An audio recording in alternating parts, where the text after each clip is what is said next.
again, a pleasure to be invited to speak here on this session with you guys. Obviously, MoEngage, you guys are a great partner, and we're very thankful for this opportunity.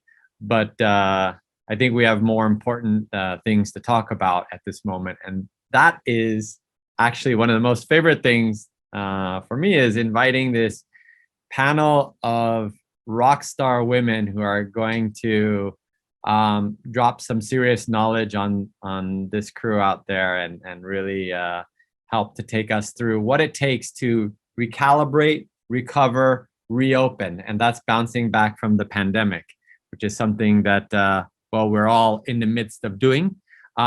So I would like to actually introduce some of the panelists now. Let's start with one of the well-known names across this ecosystem. Dia, where are you? Are you there?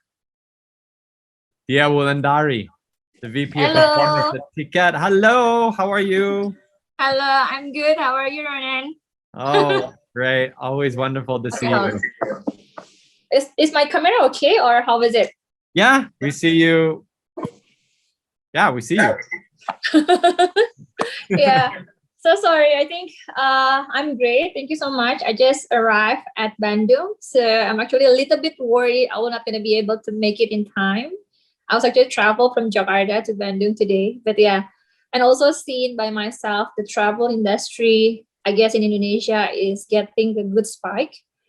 Honestly speaking, probably it's good for our business, but I also hoping that people will travel also taking care of themselves. So yeah, I think this is a good time to actually reach out to you guys and also share a little bit things from our end. That's amazing, and it's good that Yeah. the traffic gods were with you today. Next, I would like to bring up Alicia Vo, who is from one of the hottest sensations of 2020, Aminotes, which just rocked the scene and has some amazing gaming, music, content. Alicia, hey, how's it going? Hey, I'm fine. So we actually still in the office. So the situation has come down a lot here in Vietnam. So I hope that I started a lot to share what happened in the last year with you guys and also hear your experience as well. Thank you. Thank you. Looking forward to your knowledge sharing. And then finally, we have Lakshmi, who is the marketing director at MoEngage. And she's going to talk to us about actually not a B2C, but actually being a B2B marketing perspective. So hi, Lakshmi, how are you? Hey, Ronan. Hi. Very glad to be part of this panel. Hi, Alicia. Hi, Dia. And it's been a great day for us as MoEngage, and so glad to be part of this session right now. Yeah, well, it feels kind of weird for me to invite you to your own event that you probably organized, but that's how it goes. So thank you, the three of you, for actually taking the time out of your day. I think you know, I know some of my colleagues even in the office have come up to me and said, when's the session starting? We can't wait to hear this. So let's kind of jump into this with first a bit of preface. So according to like reports that we AppsFlyer publish and iPrice, that the overall online spending in Southeast Asia just last year alone increased 19%. And so I think this is probably, I want to say it's a conservative estimate, because I know that everyone is actually, who didn't buy online is actually starting to buy online. We're also seeing that in a recent survey that was conducted by the United Nations Conference for Trade and Development, actually shows that consumers are not going to change their behavior after this pandemic is over. So, which is interesting because it takes probably 6 to 8 weeks to develop a new habit and kind of settle into that. And now they're coming out and saying that, hey, that's the way it's going to be. And so, and I'm sure that all of you can attest that the pandemic has sped up digitization of businesses, not by several months, but by several years. We heard a lot of digital acceleration, transformation in the past 12 months. And, that's the reality that we're in. So with these kind of critical data points in mind, and today I'm going to pose some questions around how are we recalibrating? B, did we recover, or have we needed to recover from this? What's next for digital marketers in the region to start actually getting fully open? And what does it mean to really bounce back from the pandemic? And I want to steal a word that the Delta Airlines CEO said, which became probably one of the most famous words of the year so far, and that's reclaim. How are we going to reclaim our lives? How are we going to reclaim the way that we used to do things? Or how are we going to reclaim the way that we're going to do things in the future? And so with that, we kind of set the stage here. Now we're going to jump into some questions, because today is not about me talking, it's about you talking. And so let's first start with an open one to whoever wants to answer this. But like, imagine yourself a year ago, right now, sitting on this panel, right? What did the situation look like for your organization? And if you fast forward it to the present moment, how are you all holding up, in your respective positions and places? And maybe Dia, let's start with you, since we introduced you first. Hello. Hi, Hernan. Hello again. Okay, hello again. So I think it's a very kind of like interesting questions, because at first I don't think I will imagine myself, like if you actually ask me, like I wouldn't imagine myself to be in this situation probably like 2 years back, or probably 1 year back, because I think 2019 was like the time where I think the industry was very kind of like growth highly. So I think the travel is kind of like first needs of everyone's right now, but then COVID is actually coming. So I guess there are 3 things that we actually kind of like having as a value of the company and make us kind of like survive until today, hopefully. One is, I think we need to be very agile. It means that this situation probably will happen in the next, hopefully not, but I think this kind of like unprecedented situation will actually happening in the next probably 2 or 3 years. I don't know how many years, but I think as an industry player, agility is one thing, right? Mm-hmm. So I guess agility helps us to kind of like adapt with the changes, and also quite a fast response to what we're actually having right now. And then I guess the other part is the I think it's kind of like planning. The planning have to be kind of like coming from the short-term planning, and also having more kind of like alternative on how we actually prepare for the short-term period. So it can be like 3 months planning, 6 months planning, but then the 3 months planning and 6 month planning can be very different, but we have to be very kind of fast in terms of like adopting these 2 type of planning, right? The last one, I think something that we keep as a company, I think this is kind of like the biggest value from our company, is keeping our hope high. Be positive, be like positive be as positive as possible, and then maintaining people, because I think people is also the value of the company as well. So yeah, these 3 things is actually like kind of like making us still like survive until today. Amazing. Thank you. Yeah. Let's get Alicia's perspective here on with gaming and music expected to have benefited the most. Was this really the case, or was it really the case? So back in like 1 year ago, of course, I don't think anyone is prepared for a situation like this. Like we had never had something like this before, at least like all of my life. So when we look at it, I would like to look at like both ways, like the way our business presents itself to the consumer, the end consumer, and also how the employees inside the business could react to the pandemic, and a lot of uncertainties happening. But as you said, we actually saw a lift, like huge lift. I can share with you like 70% of revenue lift during the past year. And of course, it's because of most of people spend their time at home and have more time to play the apps and etc. So that's why we saw the lift. But I agree a lot with Daya in terms of how we must be very adaptive and how we must see things like short terms rather than fix into a plan of very long term. So I mean, we need to have a lot of flexibility. So far the result is good, has been good for us, but of course we still need to be prepared for next things coming up. Great. Yeah, I'm that's the agile and adapt, and let's Lakshmi, any kind of distinct insights that you want to share around how brands actually have engaged with their customers and how you have actually engaged with those brands? Yeah, I would probably start from my perspective as a consumer first, looking at where we were as consumers last year, last March, around the same time, right? One of the biggest shifts that we've seen from a consumer angle is moving towards more mindful behaviors.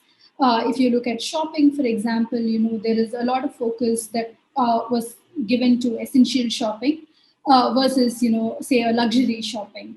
If you talk about food delivery, for example, there was a lot of focus around healthy eating, well-being, exercise, and some of those versus say a fancy dine out or some of those experiences. So I think the whole move towards mindful shopping and mindful behaviors is something we've seen a lot, and as a consumer, I've experienced this as well. From a channel perspective, I know, Ronan, you spoke about this whole mass exodus to mobile shopping and mobile just taking over the world entirely. And I think that's also something we've constantly seen. Within the first couple of months of the pandemic itself, we saw close to 120% increase in mobile app downloads, especially in the shopping category. So I think those are important trends, that kind of defined the entire last year. But what we actually see as some of these strategies that help brands differentiate themselves as winners is how agile they were in adapting their entire business model, not just looking at mobile as a channel, but looking at mobile as a business model itself and how quickly they adapted their entire business model. A good example would be one of our clients in Australia, Jimmy Brings, who's an online alcohol delivery service, who quickly added toilet papers to their entire supply of inventory, given the demand from consumers. And I think these sort of agility and how brands adapt themselves, they stand out in the long term. Leave it to the Aussies to deliver a bottle of whiskey and a roll of toilet paper together. Absolutely. Oh, that's great. I think, Lakshmi, let's stick with you because I want to understand like how like the marketing initiatives that you guys have done, have been reconceptualized and recalibrated as a result of this pandemic. Like just kind of the umbrella view, has every segment behaved the same? Has every industry behaved the same? What have you guys seen? Yeah, so in fact, we published a report last year around a magic quadrant for how various industries are reacting to the impact of COVID, especially from a business strategy and from a revenue standpoint, right? So we analyzed close to 12 industries, and some of those industries had seen explosive growth. If you look at media and entertainment, if you look at the OTT industry, gaming as a vertical, messenger apps because of an all-time high user engagement that's happening right now.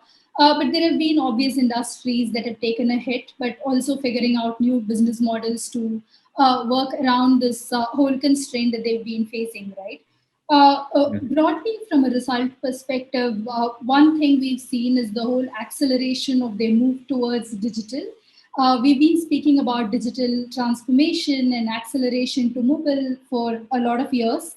But I think this pandemic kind of expedited the whole process where traditional organizations were forced to go digital or forced to go mobile. And organizations which were already digital, right, had to completely reinvent to themselves to break through the entire clutter. One of the good examples was Lazada partnering with MediaCorp, just so that their entire seller base could get access to TV and radio spots on MediaCorp channels, right? So it's about some of these innovative partnerships and business model changes that I think would continuously stay. Another important thing we saw was around how brands wanted to keep the whole communication channel open. It was not about just going cold or just keeping quiet. It was about just being along with their consumers in this whole journey. Because obviously brands were going through the same changes that consumers were going through, and just being transparent about the whole concept of, say, my supply chain is broken right now.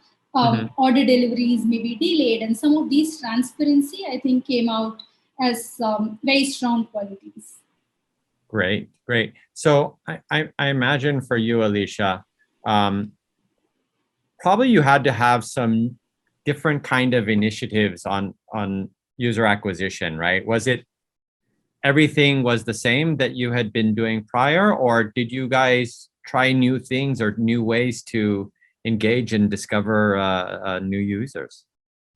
So we actually did not want to drastically change our general approach, as like number one reason is that the nature of our apps appeal to mass audiences regardless of age and gender, and we already like online based, like digital based.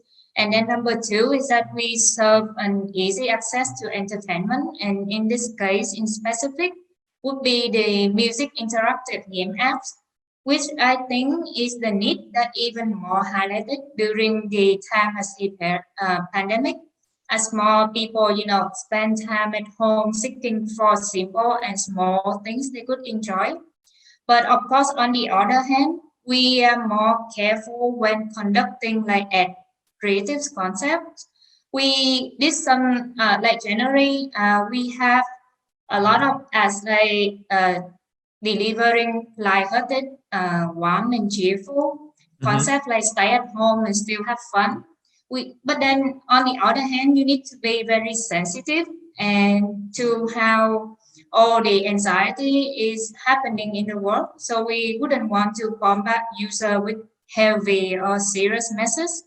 Like imagine they would have had enough of stress already with the situation going on, and they could use our apps for some escape. And we don't want to keep reminding them of how terrible or how uncertain it is outside of the world. So we keep everything lighthearted and cheerful. That sounds great, and I think it's actually mindful marketing, right? To make sure that you keep the happy tone as people are jamming. But not too happy, like not too happy to the point that you become insensitive to people's feelings, but keep it like positive. That's great. And so Dia, probably for you, I think maybe some of the approach that you guys took is a little bit different, like particularly around like restricted travel and safety and testing. Like, would you like to share just what you guys did over this period? Yeah, I think if I can actually split the period into like 3 sections, will be one is the first time travel got hit by the pandemic. So I think there's kind of a lot of confusion on what we're gonna do, especially as also this is the first time to actually handle this situation. So I guess the first stage that we choose is just like we want to making sure that the users are safe. What do you mean by safe? I mean, like one is back then at the first stage, a lot of people have been like probably booked the travel ahead, and some people already probably on the travel period of time. So for those people who's actually traveling, we are just want to making sure that they are keeping their mind open and also keep updated with whatever information that they do have. So within the first 3 months, we try to actually collect all those information, especially domestic travel, because most of our business actually still on the domestic geographical. So from that point of view, we actually try to collect that kind of like information together into like one hub. and also trying to kind of like distributing the changes in time. So that's the first stage. The second stage is when I think it's actually come to the situation where people also need to travel, even though there's some kind of lockdown and some area have a different kind of like regulation, even air and also transportation, like land transportation have a different kind of policy. So a lot of kind of like information and education that we actually need to kind of like give it to the users.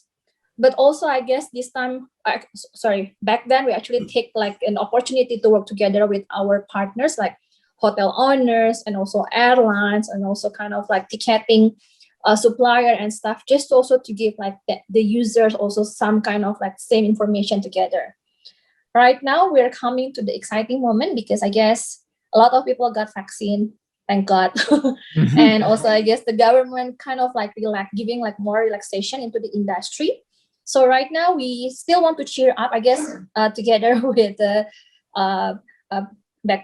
just like the previous message, the positivity needs to be there, but also need to be very cautious. So let's embrace this pandemic together. I don't think life is gonna stop here, but yeah, just feel safe and yeah, just enjoy the moment probably. Yeah. Yeah. I love that how you broke it down into 3 phases of like don't travel, and then must travel, and let's go travel, right? Yeah. I think we're all dying to jump on a plane to go anywhere, I know. or Yeah. jump into yeah, fingers crossed. I think Fingers crossed. everyone is hoping for that. Okay. So yeah, I mean, just like now you, I mean, I guess it was kind of like, if we can describe how, you know, we stand on our feet, maybe it was like on the back foot and now on the center of the foot, and now maybe you guys are looking at going on the front of your foot. Like, how do we kind of accelerate or get out of this? What are you guys thinking the way forward? I mean, are you already in that phase? Yeah. So I guess for us, again, we're trying to embrace probably the most excited moment of the year. Normally in Indonesia, we're going to have Idul Fitri. So I guess most of people normally in the normal situation will travel across of the country, where some people will just kind of visit the family and stuff, and also probably taking a vacation. I think even for as a user, I have also to admit that the needs to go out and also to see kind of like another life outside of your room is important, right?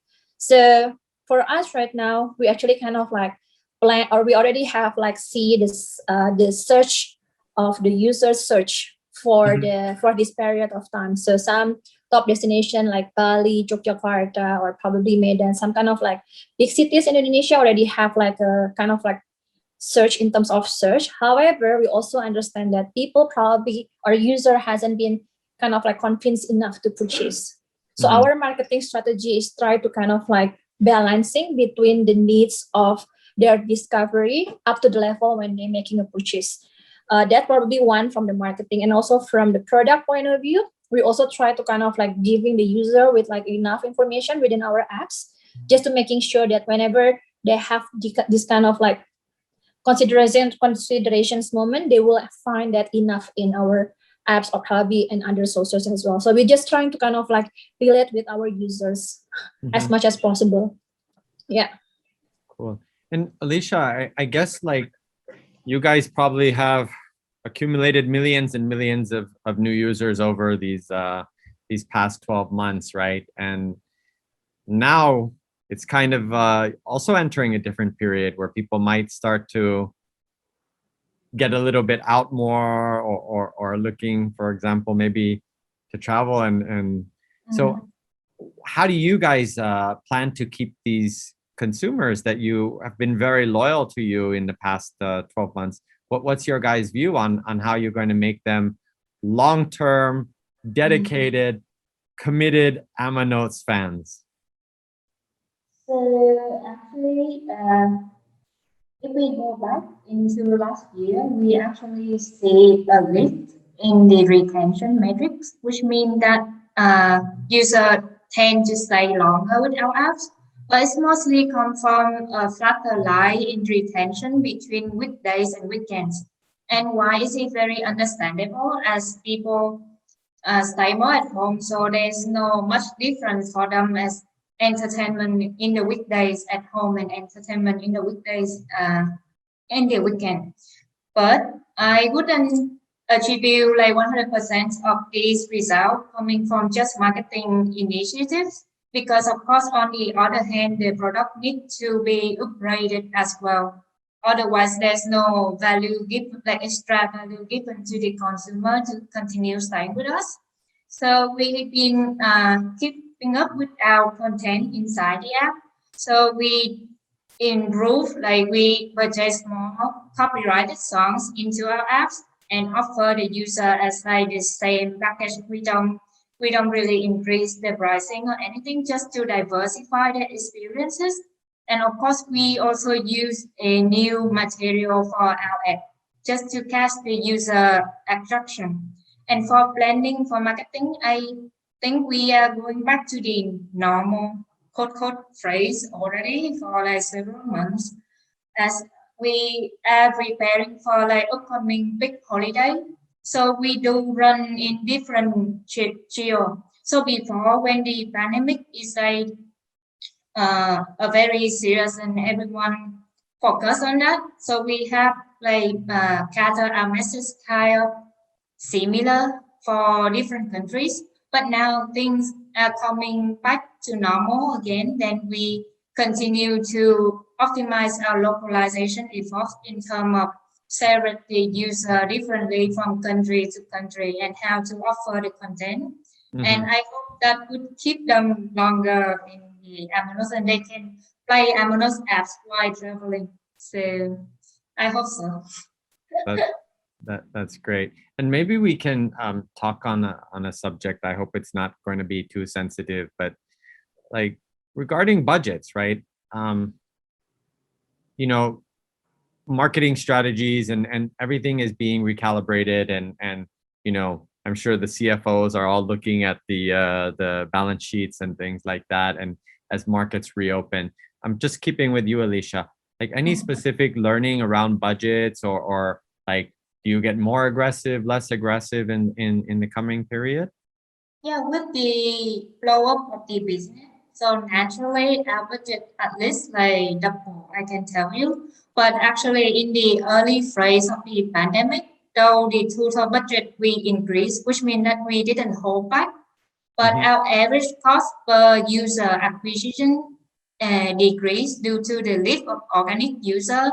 And also this time, I guess a lot of brands like more expensive, more competitive brands are were holding back. So that's why we were able to achieve like each user in like less cost.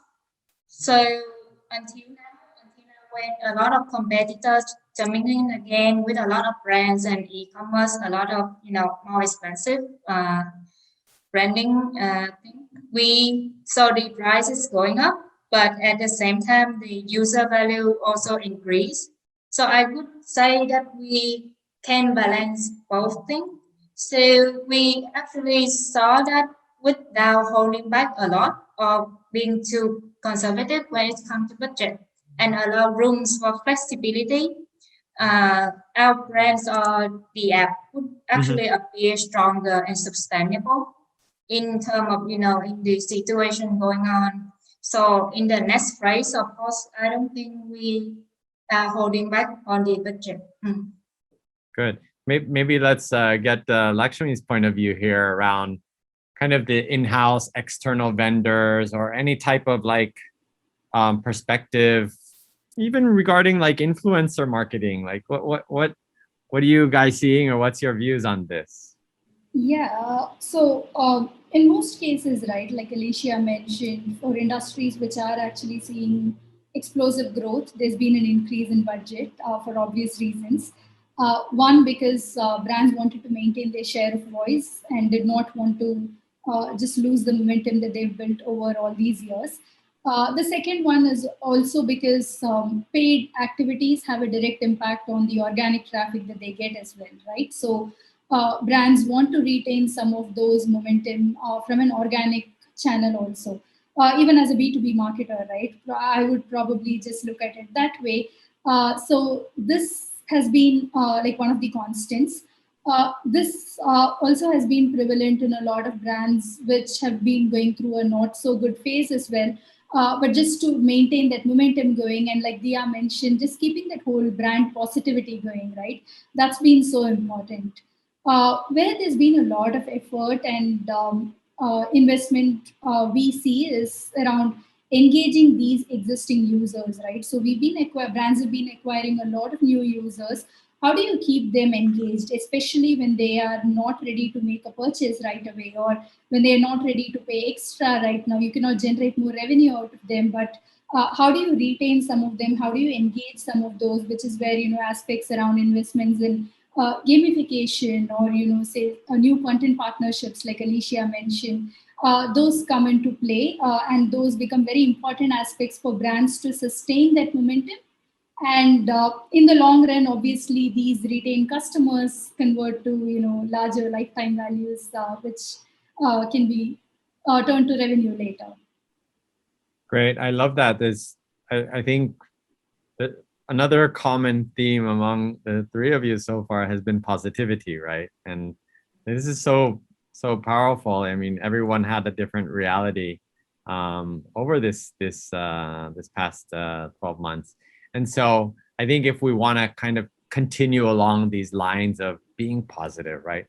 The silver linings that, we all have takeaways from what we learned, new processes, whether it's for yourself, your team, or your organization. So maybe just like Dia, Alicia, and then Lakshmi, maybe just kind of give a very high level perspective, just from your point of view. Let's start with you, Dia, on the silver linings from this past 12 months.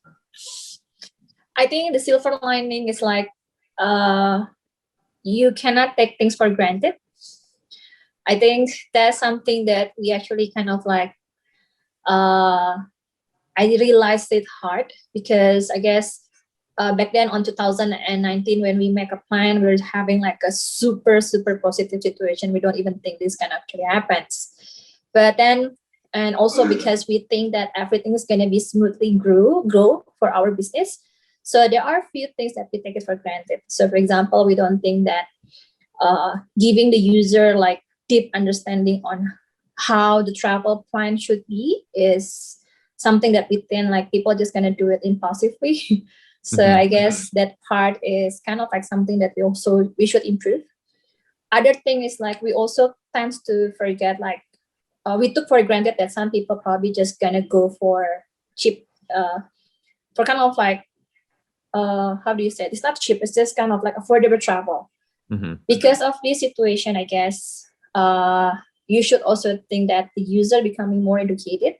User have this kind of like ability to kind of like be more educated, adapt. And then, so I guess this kind of pricing will not going to be the always winning point for the business.